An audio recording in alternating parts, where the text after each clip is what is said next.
Welcome to the Real Estate 401k Show. Here are your hosts, Ryan Gertis, Mike Weinstein, and Justin Frederick, helping you build a legacy of wealth through real estate. Powered by the Recon Group at West USA and the Frederick team with Fairway Mortgage. NMLS number 625918. We are very fortunate to have in studio today my friend, my mentor, just a guy I've been very inspired by. He has a long history of success, being an influencer, being around influencers, being around success. Sometimes he is the talent, sometimes he's around the talent, but nonetheless, his entire adult life he's been in that space. And so I'd like to introduce to you Mr. Steve de Laveaga. Wow, that's the nicest shit you've ever said about me. That was fantastic. And I would say this, you don't know this, but we do refer to you as our mentor or coach. So for everybody listening, if you like the product, if you like our podcast, he's proud to say he's a mentor coach. If you think we're a bunch of jackasses, you may not want to embrace that. Right? Comments will determine how long this was, folks. Now, you guys are, I was saying this earlier, two of my favorite people because it's easy to come and consume content. Because usually it's over a happy hour or a meal or a discussion. Much harder to actually do the work. And what I love about you guys both is, from when we started to where you are and what you're doing, you are literally understood that it's about actions. Hearing it doesn't matter. Talking about it doesn't matter. Having a cigar about it doesn't matter until it's action. So these guys, I call this the evolution. They were coming to mastermind events. And now later in the next few weeks, you guys, you are our host. You are speaking in front of hundreds of agents who want to know how the Recon Group has done what it's done. And I love that you've gone from kind of, pupil to master. And the great thing is now you've got the drug to learn, don't you? Like, what's next? Man. What else can we be doing? Well, So it's congrats. not even that. We always have that desire to learn. There's something about having the desire to learn and then being around somebody that you want to learn from. And there's a difference between the two. And I don't want to confuse our listeners because most of the time we are talking about real estate, but really this is all about leadership. It doesn't matter whether you're in the real estate space or not. If you're a manager, if you're a leader, if you're a recruiter, again, if you're in real estate, great. If you're not in real estate, we refer to him as Stevie D. He is the man, and to your point, you've been a mentor and a coach to us and someone that we've wanted to learn from. But I'm going to let you kick it off here, Ryan. Let's roll. All right. On that note, I really wanted to talk about the talent that you're around and the talent that you attract. And so wanted to call this one Taming Lions because the people that you are around, and I'm not talking about these zoo lions. I'm talking about actual out in the African jungle with scars Simba, on their Mufasa face type lions. And, lion with harems around, Big Daddy. I should have been a wild lion. Wow. That sounds great. This is getting better and better. That's the kind of lions I'm talking about that you hang out with and that you surround yourself with.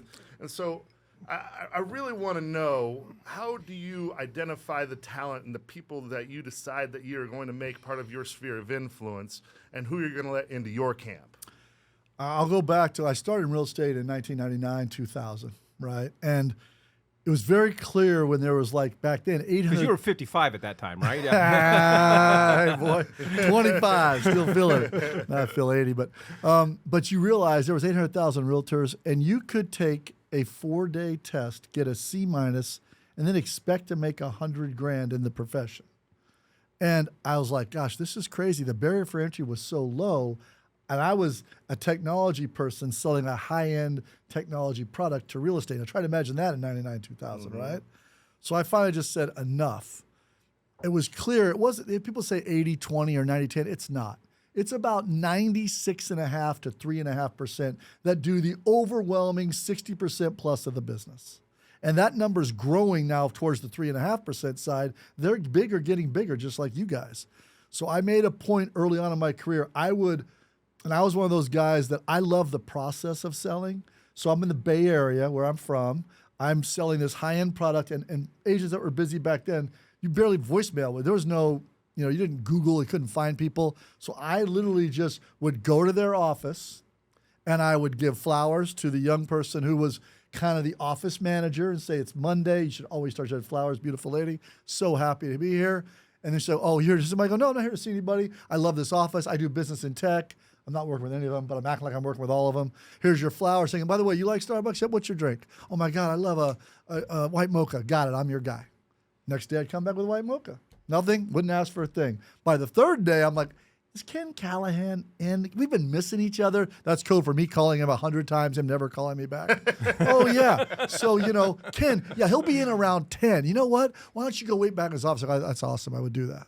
And I'd go back there, and I'd have cut out with me Ken's articles. Back then, everybody was glossy newspapers, glossy magazines. I'd have it with me, and I'd go, Ken, what if I showed you I could do all this for you and put it online?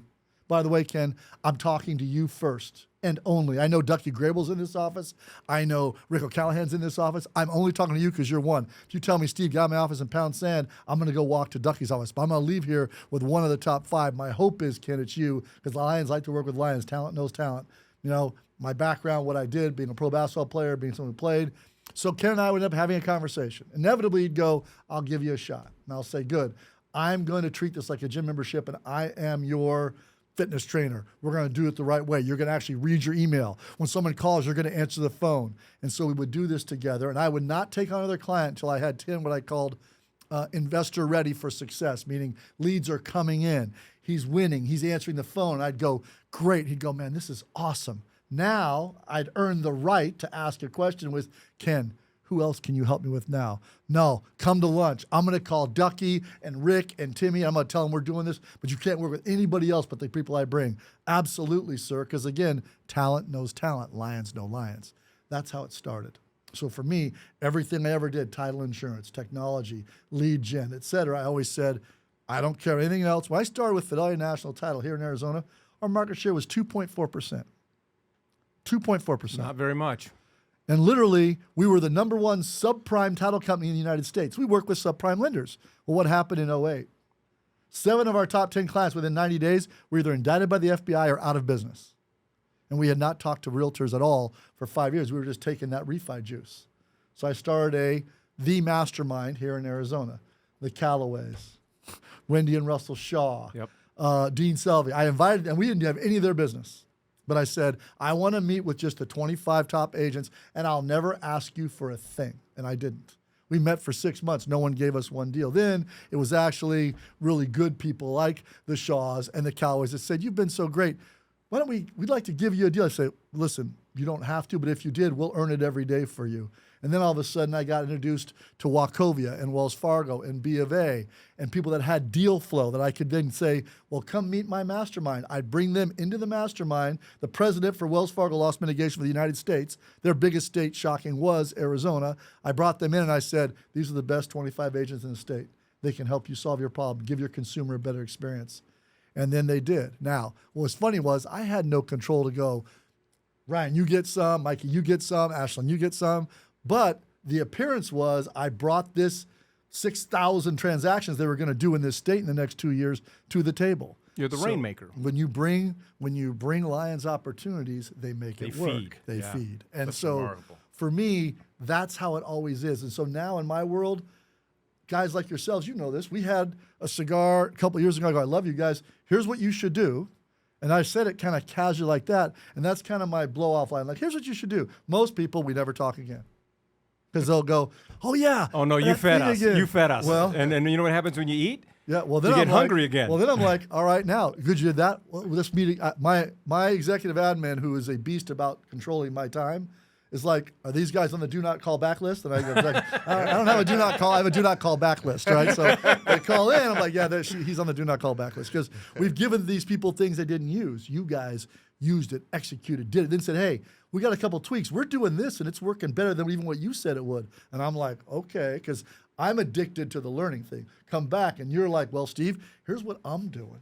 Oh, great. Would you share that with groups? Yeah. So we start this thing. And now, like you guys know, being able to bring you to an event here in Arizona where people can learn from what you've done. And the biggest thing is, I'll tell them up front, it's your action.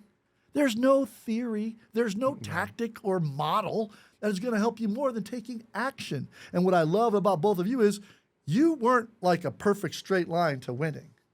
You're like, oh, shit, I'm over here. Well, that didn't work as good. Come over here. You know, it's this. But when you're constantly going forward, you win. And you guys did it. So my key takeaway from all that was we don't ever give Sandra flowers when we come in the morning. She's out there every morning. You should be bringing flowers to your poor executives. She actually hands me my checks. Yeah. So, okay. So or at least know what her favorite Starbucks drink is and do that. Another good tactic. She's always on our Christmas list, but we can do better. So one of the struggles when you're talking with talent, and I know we have a lot of people that listen to this podcast that not only are in sales but in leadership roles, they're running sales teams. Not everybody can run the marathon. At some point, most people, the talent runs out, or you've extracted the most that you're going to get out of them, or through a myriad of different factors, it's time to put the talent out to pasture. And sometimes our mistake is we try to hang on to them as long as we can, which is now lost time. But how do you identify when it's time to cut ties? Like, so that this way, it's a precursor for us. So when we know that we're getting handled this way, we know we're getting put to How do we make it on the do not call back list? That's right. The do not call back list is growing as of today. I will say this. You have to get comfortable with the fact that you can't save people from themselves. So when you have your standard, and again, when I had a team of 3, my standards were super high. I was a beast. I demanded them to be beasts. But as you want to grow width, you can't also grow depth. That's a myth. And so when I was managing 3 people in 2003, my 3 people were ninjas. Now, when I went to 25 in 2008, I had, I fired 22 to 25 in the first 90 days. And then I told myself I can have C's that are either lack of knowledge or runway that I'm trying to make better. I can have 4 to 6 of those, and I got to move them up or out in the next 90, 120 days. B's you can win with, but I need A's where A's are required. You can't go hunt Ryan and Mike with a lamb because lions eat lambs, right? Doesn't work well for you. Right. You smell a lamb a mile away, you go, this doesn't work for me. When lions meet lions, they go, okay, I'm willing to hear what you got. So for me, when I see somebody trending out, I always go to them and I have a rule. How you exit says so much more than how you enter. And I'll say to somebody, hey, here's the scoreboard and you can see you're not where you were 6 months, years. It bothers me. Does it bother you? And if it doesn't, we got to have a different conversation. And some people say, look, I'm in this thing another 6 months. I say, great, let's trend out in 6 months. Let's see what that looks like. Or I don't want to work as hard. And I say, great, what if I found you a place you could do that in?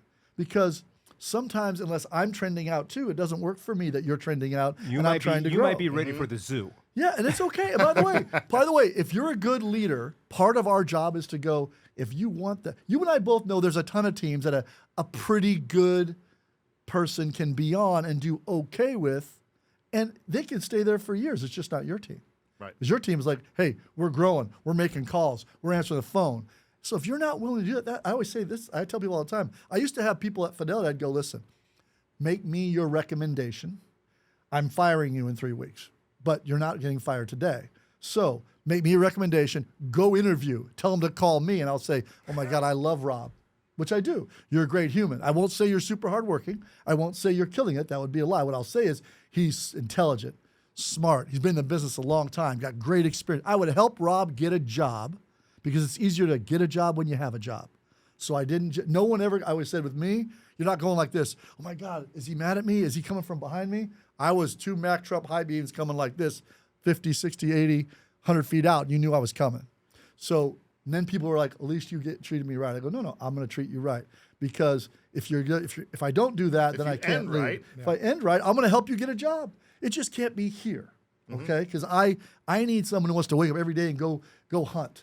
Go after that gazelle. Because remember, the lion wakes up going, I got to be just to eat. I got to be faster than the slowest gazelle. Well, there it is, Ryan. When we hear from Steve, make me your recommendation. Hey guys, I got a great coaching. Was that your takeaway? I got a great coaching recommendation for you guys. Let me tell you. All right. Last question in this, and I know Ryan wants to jump in as well. Okay. A lot of people start with the killer instinct. Your killers are your killers. But how do you keep the killer instinct in them? How do you keep them hungry?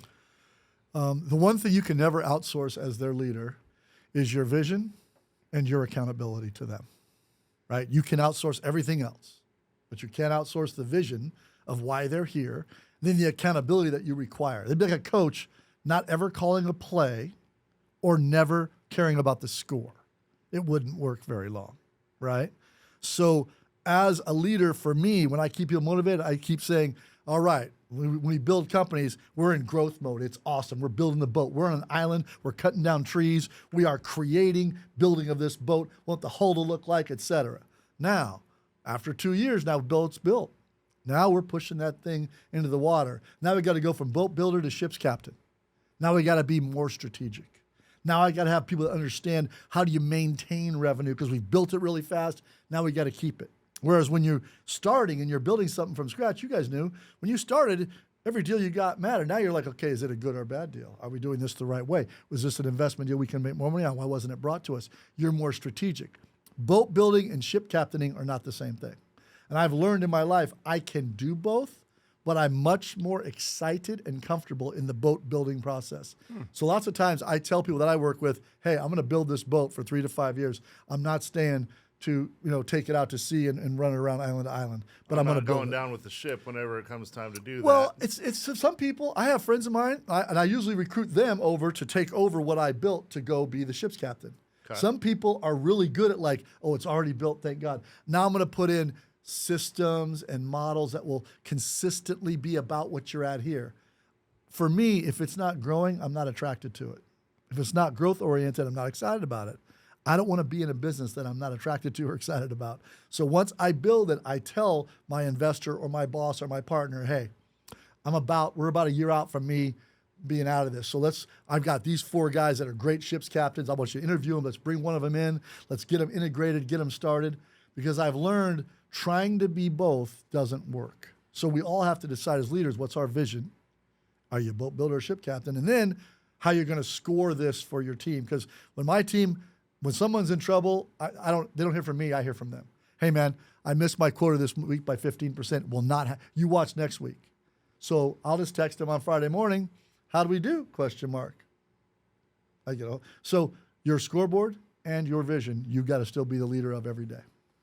All right, well, this is a reason why we refer to Stevie D as our coach. This is Steve D. Laveaga. And it's very good considering you've practiced that thing like for 10 minutes. That's really good.